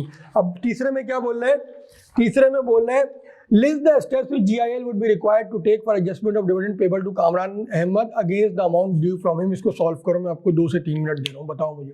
The company shall provide an application to SCCT in specific form within 45 days from the date of declaration of dividend, and SCCT may permit the company to withhold or defer the payment of dividend of such shareholder after such share holder कहाँ से आ गया? नाम दिया हुआ है of Kamran, Mr. Kamran. After providing Of Kamran Ahmed, after providing an opportunity to Kamran Ahmed to make representation against the proposed action. आपने मुझे लिखा, सेक्शन कॉपी मार देंगे जो पढ़ा है, बिल्कुल सही। The company shall apply to SCB within 45 days. अच्छा देखो, डेट ऑफ डिक्लेरेशन यहाँ पे हम असेस नहीं कर पाए थे इस सवाल में, क्यों? क्योंकि हमने इफ एंड बट से बात की थी। अगर आप डेट ऑफ डिक्लेरेशन ऊपर एस्टेब्लिश करके आए तो आपने 45 डेज वहां से आपको कैलकुलेट करने होंगे। अगर यहाँ बोलता है कि यहाँ बुक क्लोजर नहीं हो रहा, तो फिर जो सवाल में जो डेट दी हुई है कौन सी? 25 फरवरी। 25 फरवरी ही डेट ऑफ डिक्लेरेशन होती है इसकी। यहाँ से 45 डेज काउंट करके उसको बता दें। फरवरी का 28 तारीख अज्यूम करते हैं, 28 29 के नंबर नहीं काटेगा। अगर लीप ईयर को 28 भी ले लिया तो मसला नहीं है, उसके नंबर नहीं काटेगा वो। Very good, excellent. The company shall apply to SCB within 45 days of the date of declaration of dividend, and SCB may permit the company to withhold adjust the payment of dividend to Mr. Kamran after providing an opportunity to Mr. Kamran to make representation against the proposed action taken by the company. Proposed action to be taken by the company.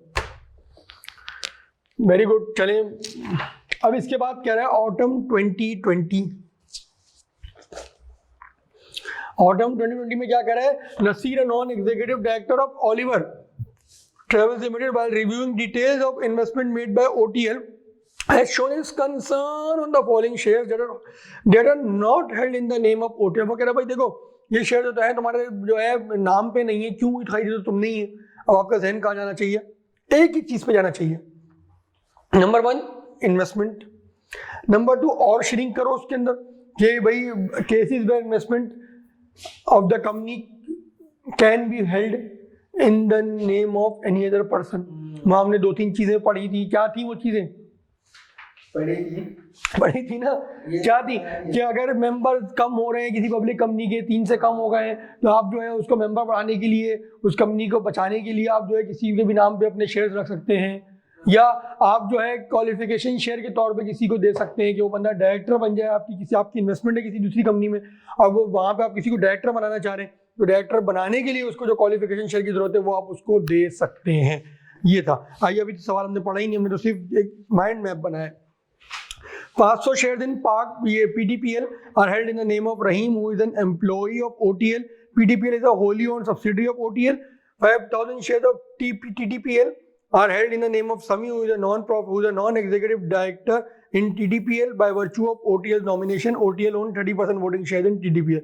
Under the provision of the Companies Act, briefly explain the possible reason of holding investment of OTL in the name of Rahim and Sami. मैं आपको दे रहा हूँ 2 से 3 minute दे रहा हूँ, पहले सुकून से इसका माइंड मैप बनाओ और मुझे इसको सॉल्व करके बताओ। सोचो, दोनों बच्चे सोचो और इसको सॉल्व करो। ये बहुत अच्छा सवाल है कि हमने आपके नॉलेज को टेस्ट किया है इसमें।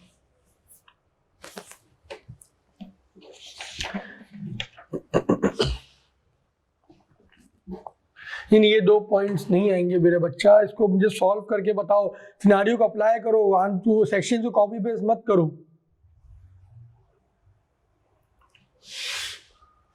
तो मैं पढ़ता हूं तुम्हारा आंसर।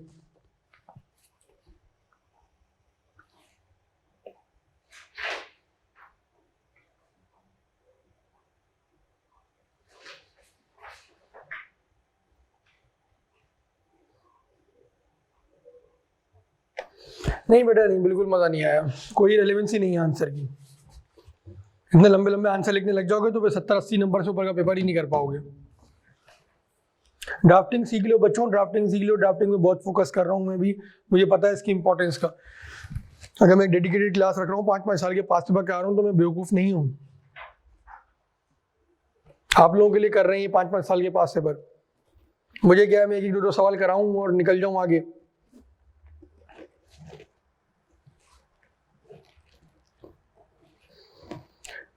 इसमें जो बच्चा सिर्फ एंकी पेंकी मार के आएगा उसको 0 देगा। ये एंकी पेंकी वाला सवाल नहीं, बहुत 2 नंबर के हिसाब से इसने सवाल बनाए, 2-2 नंबर के ही सवाल है। मैंने इसको कितने आंसरों में किया है, कितने लाइनों में किया है, 1 2 3 4 लाइनों में मेरा ये सॉल्व हुआ है। पार्ट 1 भी पार्ट 2 भी।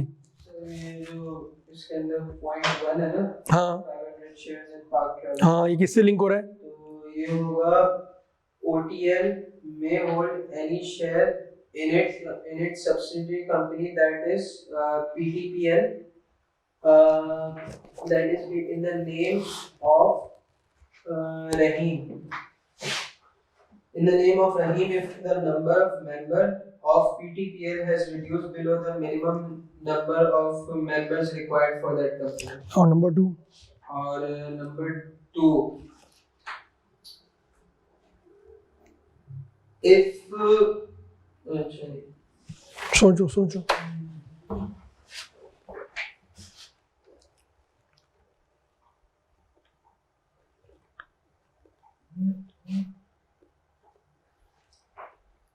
if OTL has made equity investment in as OTL has made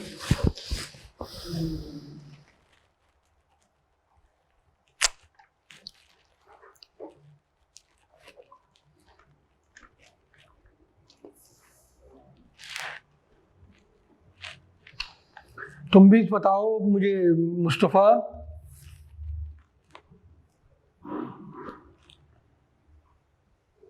बता दिया, चलो मैं बता देता हूँ।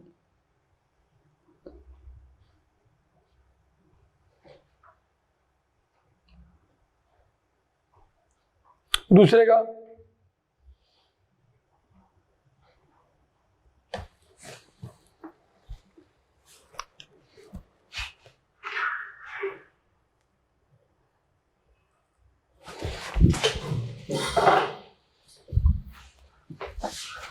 क्या हुआ ज़ैफा? अच्छा इसमें ये होगा कि जुमला कंस्ट्रक्ट करके बता। if OTL has made equity investment in TTPL, due to this investment it enjoys the right to nominate क्या नाम है इसका, Sunny as the director of TTPL. The TTPL is अच्छा नहीं sorry, OTL is allowed to hold such number of shares, yeah, 5,000 shares in the name of Sami, who shall be appointed as the director of TTPL and would require certain qualification shares of TTPL.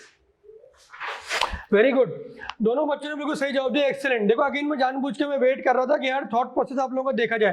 देखो उसने वहां पे law ने दो बातें करी थी। Law ने क्या कि investment should be held in the name of the company, सबसे पहली बात करी। फिर एक्सेप्शन बताए, क्या एक्सेप्शन थी? नंबर 1 एक्सेप्शन क्या थी कि आपकी इतनी इन्वेस्टमेंट हो किसी दूसरी कंपनी में कि आप डायरेक्टर रख सकें अपना, और आप उस बंदे को डायरेक्टर बनाने के लिए जो है क्वालिफिकेशन शेयर उसके नाम पे करें। नंबर 1 क्या था? डायरेक्टरशिप के लिए in order to qualification share.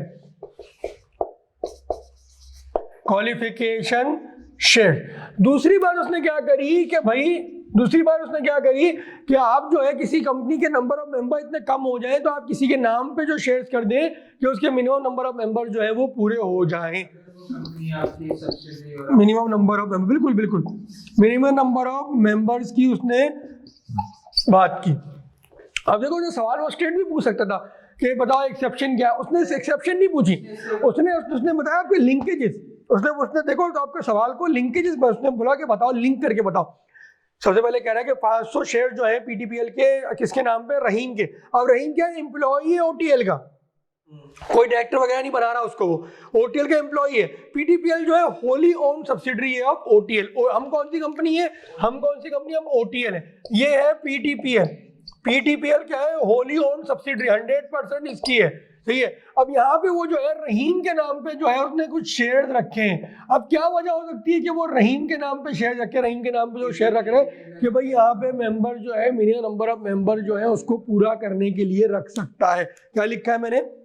अब अगेन देखिए, आप लोग जब लिखेंगे ना तो आप लोगों का हाथ साफ होगा। अभी आप लोग लिख रहे हैं बहुत लंबे सेंटेंसेस। मैं जब भी कह रहा हूँ कि आप लोग सॉल्व करें, क्योंकि मोस्टली जो इतने मैंने अभी 3 जो बैचेस पढ़ाए, बच्चा 3-4 चैप्टर करने के बाद परफेक्ट हो जाता है। मेरे 3 बैचेस का ये तजुर्बा है। तो प्लीज आप लोग सॉल्व करें। जब तक हैंड राइटिंग से नहीं लिखेंगे ना, जब तक ये प्रैक्टिस नहीं होगी।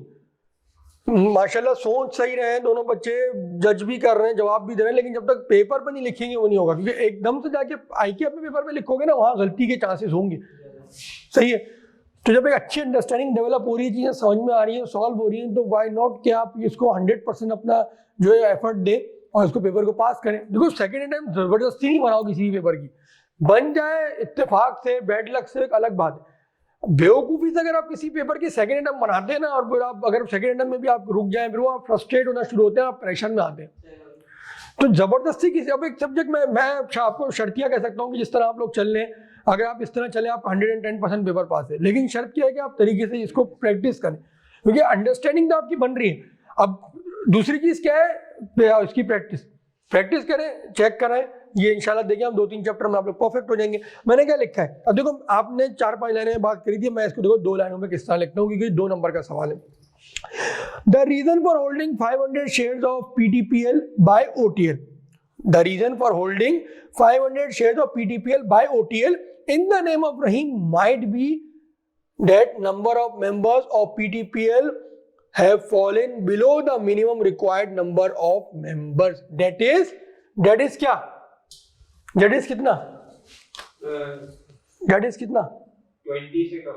20 से कम, 2 से कम, 2 क्यों 2, 3 भी तो है। प्राइवेट। वेरी गुड, ये आपने लिखना है बिलो, आपने गलती करी थी, मुस्तफा ने भी गलती करी, आपने बिलो 2 नहीं लिखा है मेरे ख्याल से, बिलो 2 कर दिया, बिलो 2 आपने लिखना है कि एग्जामिनर को बताना है, सिर्फ लॉ नहीं बताना उसको सिनारियो में अप्लाई करके बताना है कि भाई मुझे लॉ पता है, देखो मैंने कनेक्ट करके दिखाया। अगर आप बिलो 2 नहीं लिखेंगे तो उसके बाद ही will have every reason to deduct your 0.5 marks, ये आपने जाने नहीं देना 0.5 अपना। नंबर 2 में क्या कह रहा है, since OTL holds enough shares to enable itself to nominate a director in TTPL, as a result 5,000 shares of TTPL are held in the name of Sami as qualification shares। पता है मैंने वजह बता दी कि भाई उसके बाद इतने नंबर ऑफ शेयर्स हैं कि अपने एक बंदा नॉमिनेट कर सकती है, तो उसने जो समी के नाम पे रखे हैं वो इसी से रखेंगे, उसको नॉमिनेट कर दे एग्जीक्यूटिव डायरेक्टर।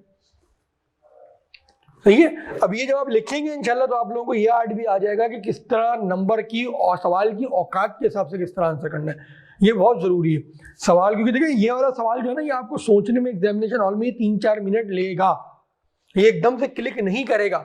इस तरह आपने यहाँ सोचा ना वहां भी सोचेंगे, अरे वहां तो स्पीड में सोचेंगे, आप जमाइयाँ लेते हुए सोच रहे थे, लेकिन आपने यहाँ 4 मिनट लिए तो वहां भी आप 2 मिनट लेंगे।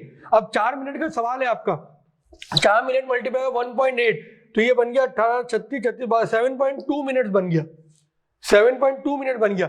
अगर आपने 3 से 4 मिनट सोचा आपके पास कितना बचा, 3 मिनट बचा। 2 नंबर का है ना, 4 नंबर है, 2 और 2। अच्छा 2, हाँ सही है, 2 और 2 ही है ना, 4 नंबर है ना, 4 मल्टीप्लाई 1.8 ये आपका बन गया 7.2 मिनट। सही है, 0.2 आप निकाल दे, रीडिंग टाइम हर सवाल को आप रीड करेंगे जब एंड में। सही है, ये बचा आपके पास 7 मिनट का, 7 मिनट बचे।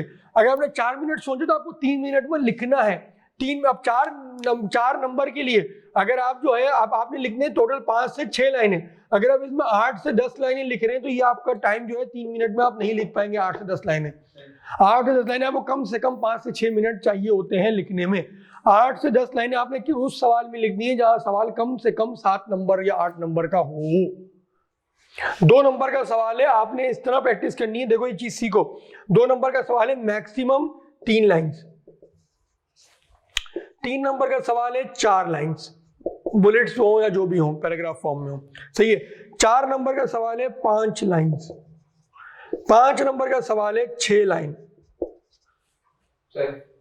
सही है, ज्यादातर हम इतना ही आता है, वो 7-8 नंबर का तो 1 ऑफ सवाल होते हैं, इतने नहीं होते एग्जाम में। ये आपने देखना है, ये आपने इस तरह प्रैक्टिस करना सीखनी है कि आप 2 नंबर में आप 3 लाइनें ही लिखें। अगर आप 5-5, 6-6 लाइनें लिख रहे हैं इसका मतलब आप अपना टाइम लूज कर रहे हैं। टाइम लूज मतलब marks loose.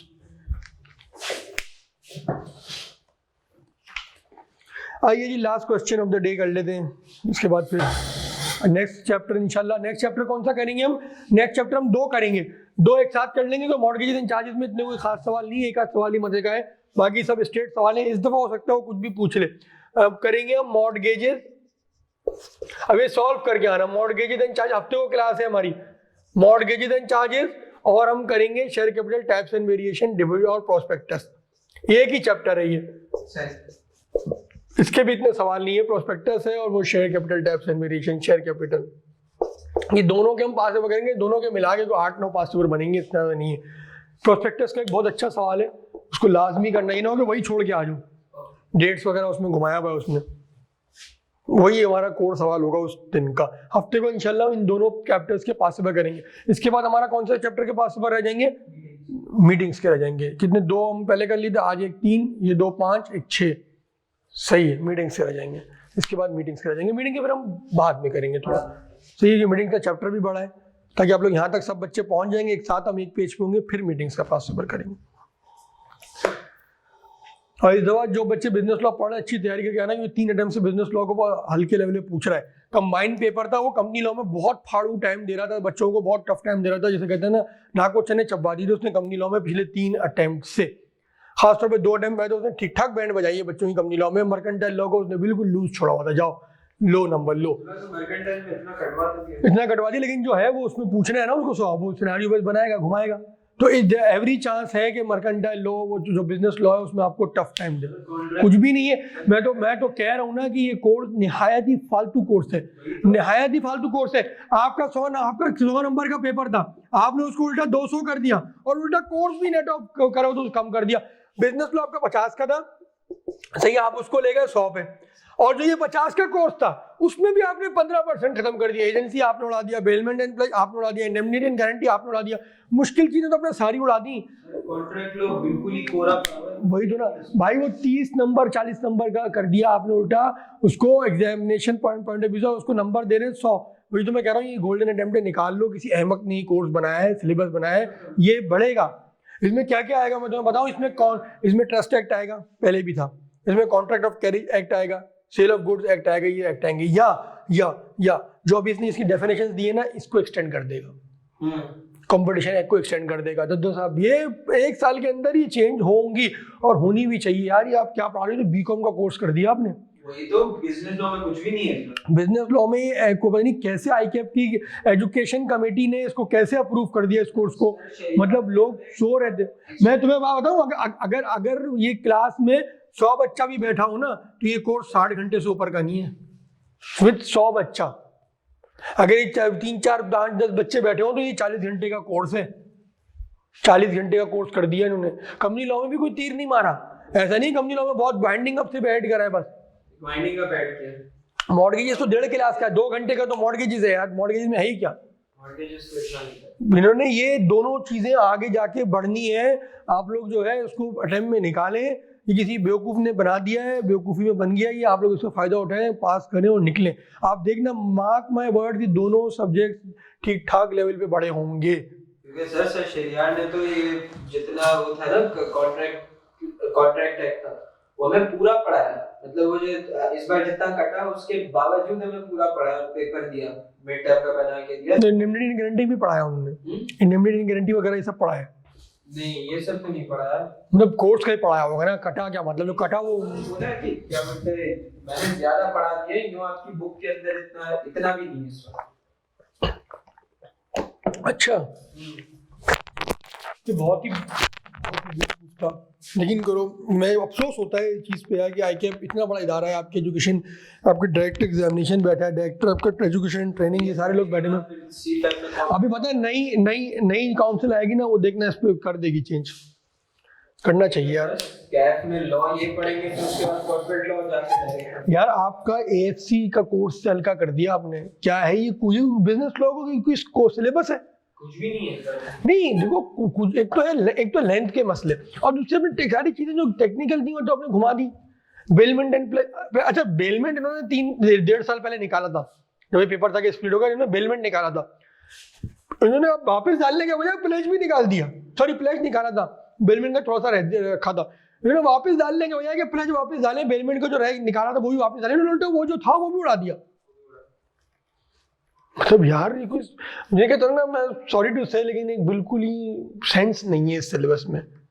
Non sense syllabus है ये दोनों का, कंपनी लॉ का भी, बिजनेस, क्योंकि आपको ये एएफसी या जो कैफ है, CAF is the base for सीफैट।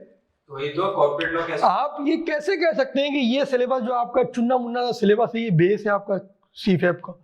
How can you say that?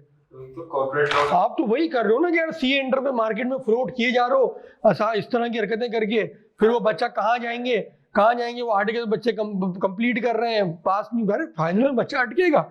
आप ये बनाओगे तो फाइनल का लॉ कैसे निकालेगा? उसकी कद्दू अंडरस्टैंडिंग नहीं है कुछ। ये तो बेवकूफी है।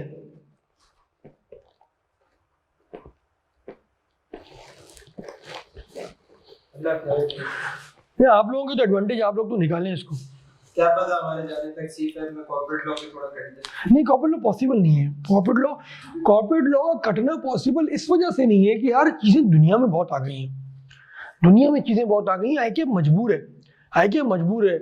आज से 20 साल पहले जो चीजें नहीं थी यार, आईकेएफ अब डाल, लेकिन कुछ चीजें आईकेएफ खत्म कर सकता है। बैंकिंग ऑर्डिनेंस निकाल सकता है, मुदारबा निकाल सकता है। जरूरी नहीं बच्चों को मुदारबा पता हो, बैंकिंग ऑर्डिनेंस स्पेसिफिक इंडस्ट्रीज है, निकाल सकता है। लेकिन आईकेएफ ने भी, लेकिन आईकेएफ ने एक आसानी कर दी ना यार, ओपन बुक कर दिया ना। अब आपको यार हमने सभी सारी चीजें याद करके गए थे। वही सर आसान भी बोल रहे थे कि क्रिप्टो करेंसी के लिए भी आईएस ढूंढ रहे हैं। अब वो कोशिश करेंगे भाई कोई आईएएस बने, क्योंकि जिस कंपनी में क्रिप्टो है वो कैसे करेगा, बिल्कुल उसकी अकाउंटिंग के लिए भी करेगा। बिल्कुल।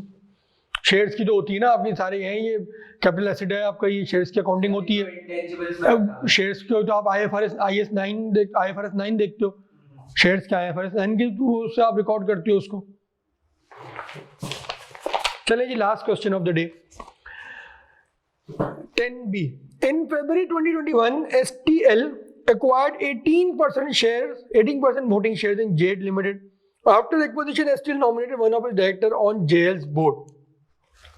क्या हुआ भाई, फरवरी 2021 में STL ने क्या किया, 18% वोटिंग शेयर अक्वायर कर लिए किसमें, JL में। आइए इसको पूरा ड्राफ्ट बनाते हैं ना इसका तरीके से, इसको भी सॉल्व कर देंगे इस तरह हमने बाकी सवालों में किया। रिसेंट सवाल जानबूझ के मैं 2-3 अटेम्प्ट के एंड में करा दूं ताकि थोड़ा सा, क्योंकि 3 अटेम्प्ट से ना वो लॉ को बहुत टफ टाइम दे रहा है। आप देख भी सकते हैं, देखो अगर आप ये देखें, ये वाला चैप्टर देखें कोई भी, जहाँ भी ये 3 अटेम्प्ट में 2021 और ये जो 20 के अटेम्प्ट है ना, आप देख लें। ऑटम 20 देखें, ये तगड़ा सवाल है, सही है। और आप ये स्प्रिंग 2021 देखें, बाकी पेपर्स बाकी उसका भी देखें, चैप्टर्स का भी आपको अंदाजा होगा। कौन सी है जी, STL है। STL के कितने इन्वेस्टमेंट है, किसके अंदर है, JL के अंदर इन्वेस्टमेंट है, कितनी है 18% इसके अंदर इन्वेस्टमेंट है। आइए आगे बढ़ते हैं। और वो क्या कर रहा है, STL ने क्या किया, नॉमिनेट किया है बोर्ड ऑफ डायरेक्टर। नॉमिनेट किसको कर दिया, नॉमिनेट नाम लिखा है इसमें कोई, नॉमिनेट किया है one of it director, nominate director in JL। सही है, सही, यहां तक हमने इसका स्केच बना लिया। फिर कह रहे हैं STL board is planning to acquire further 10% voting shares in JL। अब वो क्या कर रहा है, further 10% voting shares JL के खरीदना चाह रहा है। और इसका मतलब क्या, 18 से वो क्या करना चाह रहा है, वो चाह रहा है कि 18 से कितनी हो जाए, ये 28% हो जाए। यहां तक अगर सवाल को हम रोकें, क्या ये इक्विटी इन्वेस्टमेंट है या ये डेट इन्वेस्टमेंट है, ये क्या इक्विटी इन्वेस्टमेंट है या डेट है, ये बाय वे ऑफ लोन है, नहीं इक्विटी इन्वेस्टमेंट। क्यों, शेयर्स ले रहे हैं। क्या ये एसोसिएट है इसकी, अभी तक तो नहीं, अभी तक तो नहीं है। क्या इसके बाद हो जाएगी, अगर 10% एक्वायर कर लें, 10% एक्वायर कर ले तो हो जाएगी, नहीं होगी, हो जाएगी। क्यों, ये 20 से ऊपर हो जाएगी, बिल्कुल 20 से ऊपर होगा तो हो जाएगी। अब क्या कह रहा है, under the companies act discuss the condition which STL must fulfil before making any further acquisition of share. ये एक वाइड सवाल है जिसमें उसने इक्विटी इन्वेस्टमेंट के through investment and associate undertaking पूछा है, क्योंकि हमेशा लोन के थ्रू पूछता है। और मवाद भी जो है ना, आई के जो लॉ में मवाद मौजूद है लिखने वाला, वो लोन वाला ही मौजूद है, इक्विटी वाला नहीं है। कैसे, स्पेशल रेजोल्यूशन कॉमन पॉइंट है, रेट ऑफ रिटर्न वो इस पे एप्लीकेबल नहीं होता। रेट ऑफ रिटर्न क्या होता है, इंटरेस्ट इनकम ना आपकी, यानी इक्विटी में तो कोई रेट ऑफ रिटर्न नहीं होता। नंबर 2 जो है जो आपका वो है, क्या नाम है, ड्यू डिलिजेंस वाली बात नहीं होती, रीपे नहीं होता। आपने इक्विटी इन्वेस्टमेंट कभी भी आपकी रीपे नहीं होती, किस, हाँ आपको डिविडेंड मिलेगा, बटेगा, वो एक अलग है, वो आपकी इनकम है, लेकिन आपकी इन्वेस्टमेंट रीपे नहीं होती। सही है। और तीसरा क्या था, रेट ऑफ रिटर्न हो गया, ये हो गया, और इंक्रीज इन अमाउंट और डिक्रीज अमाउंट वाला भी इसके अंदर इररिलेवेंट हो गया। इसके अंदर बचा क्या, जो जनरल मीटिंग वाला था, और बताओ,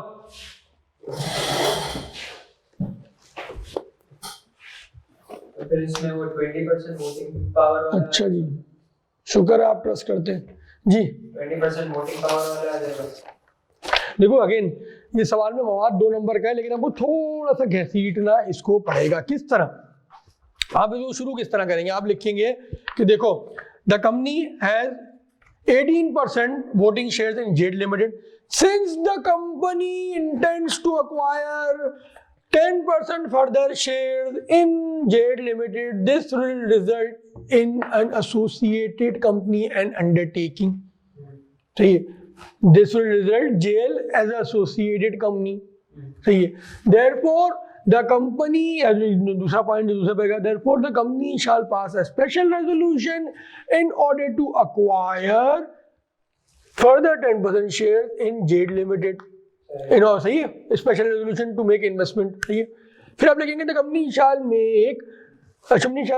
give 21 days notice वाली बात लिख देंगे। सही है, 21 days notice to all the members who are entitled to attend and vote। सही है, ये वाली बात आप लिख देंगे। सही है, बिल्कुल यही इसका जवाब है। और इसमें और इसमें कुछ नहीं, कुछ है ही नहीं। और कुछ भी नहीं। देखो ना, आप खुद देखो ना ये, और उसमें क्या लिखोगे, क्या ये सवाल मीटिंग से नहीं, क्या ये सवाल डायरेक्टर से नहीं, क्या ये सवाल वाइंडिंग अप से नहीं, क्या ये इसमें मॉडल जितने चार्जेस आएंगे नहीं, क्या इसमें इनकॉर्पोरेशन है नहीं, क्या share capital tax and variation prospectus है नहीं, क्या ये कंपनी की डेफिनेशन वगैरह से रिलेट करता नहीं, अकाउंट्स है नहीं, क्या ये डिविडेंड है नहीं, इन्वेस्टमेंट है यस, इन्वेस्टमेंट में क्या इक्विटी है यस, लोन है नहीं है, लोन वाले पैसे सारी कट जाएंगी, बचा क्या इक्विटी। अब पूछ क्या रहे, जिसके अंदर condition estimate fulfil before making any acquisition. Acquisition से पहले क्या करना है, यही करना है भैया, बता दो कि पहले 18 था 28 हो जाएगा तो एसोसिएट कंपनी बन जाएगी उसकी, और फिर क्या है, चूंकि एसोसिएट कंपनी बन जाएगी तो स्पेशल रेजोल्यूशन पास करे 21 डेज पहले उसका नोटिस दे दो।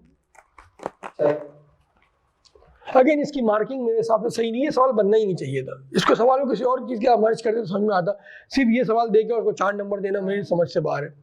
लेकिन अगेन ICAP पे कुछ भी कर सकता है, क्या पता ऐसे ही दे भी दियो बच्चों को मार्क्स इतना लिखने पे। हाँ दे दिए होंगे, देने पड़े होंगे, अगर किसी ने इतना लिखा है तो देने पड़े होंगे। गिफ्ट के मार्क्स। मैं एग्जामिनर बन जाऊंगा तो पढ़ाऊंगा कैसे, एग्जामिनर पढ़ा थोड़ी सकता है बेटा।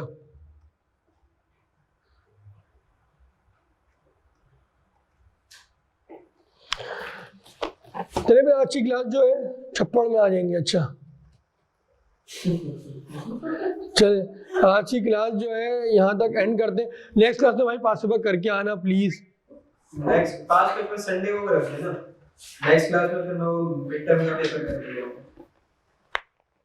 तो सैटरडे को मैं क्या पढ़ाऊँ, सैटरडे को क्या पढ़ाना है? मेरा तो बाइंडिंग अप रह गया है और अकाउंट्स रह गया है, वो डायरेक्टर्स भी होंगे, वो सारा सन पढ़ेंगे। अब फिर तो मिड टर्म क्या वो रखते थे ना, डिस्कशन रखते थे सैटरडे को।